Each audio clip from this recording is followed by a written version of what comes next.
Hi mga darling, Sunny sweetheart, etc. Ito na naman ang inyong supercalifragilisticexpialidocious Lola. So, for today's video, meron lang akong isi-share sa inyo. So, all of a sudden, I found out na ang Louis Vuitton ay hindi na nag-o-offer ng personalization na My LV Heritage. Wala pang official or there is no official announcement about that, not just yet. But then, apparently, they are going to make a proper statement about that or press conference or whatever. Anyway, siguro ibabalik din.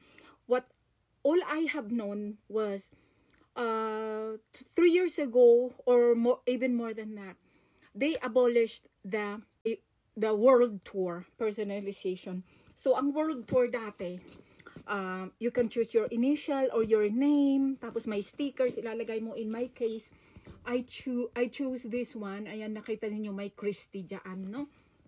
And then, dapat dito may mga, tawag dito, may mga horoscope sign, mga zodiac sign, or whatever. Pero dati, nung nagpagawa ako, wala pa. Mga first 2 years, wala pa. So, mga stickers lang dito, mga ganyan. And then, ako, kukunti lang ang kinuha ko na stickers. Meron lang dito sa at the side kasi sa kabila wala. And then dito yung Statue of Liberty kasi nakapunta na ako doon. Yung 2015 na yun ang pangarap ko. Nagpunta ako ng New York, nakapunta ako doon. Tapos ayan yung circle lang na sticker and then yung V na Victory. Vuitton or whatever, Victory. Ayan yung labubo natin na si Dudu.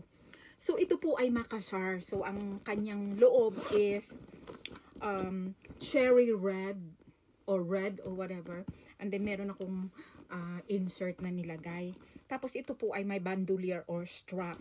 So yan po yung ating world tour. So this video, ang gusto ko lang ipahiwatig na meron po tayong My LV Heritage, pero nung ako'y nagpagawa back in 2014,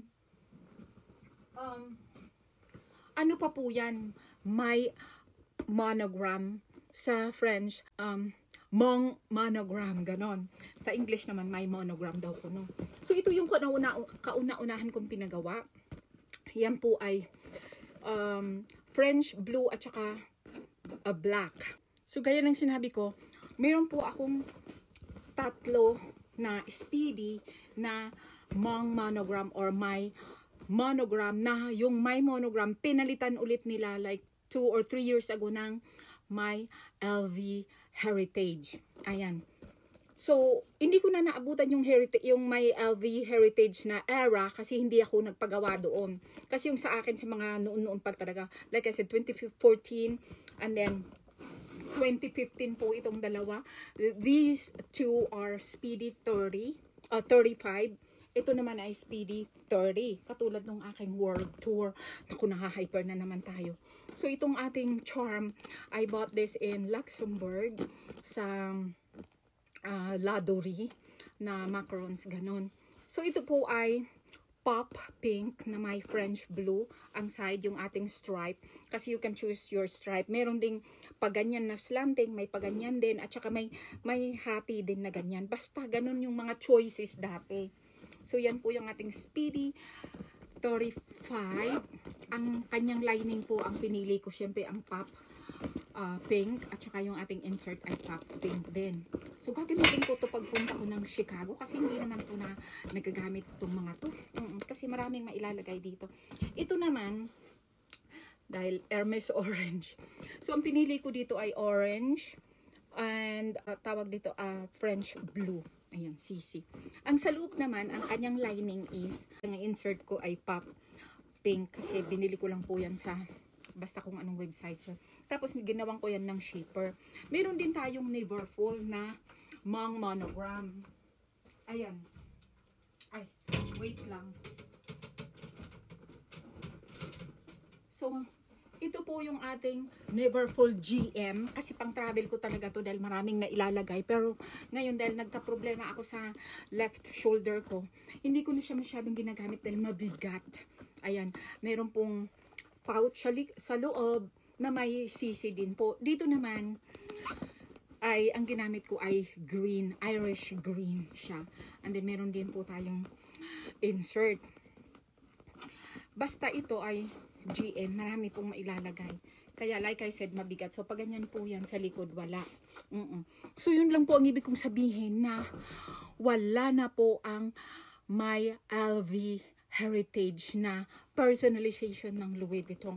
Pwede mag-personalize, mga stamp na lang kung ang bag ninyo may tag, may name tag na kasama, or yung perfume pwede pang lagyan ng tag, or basta.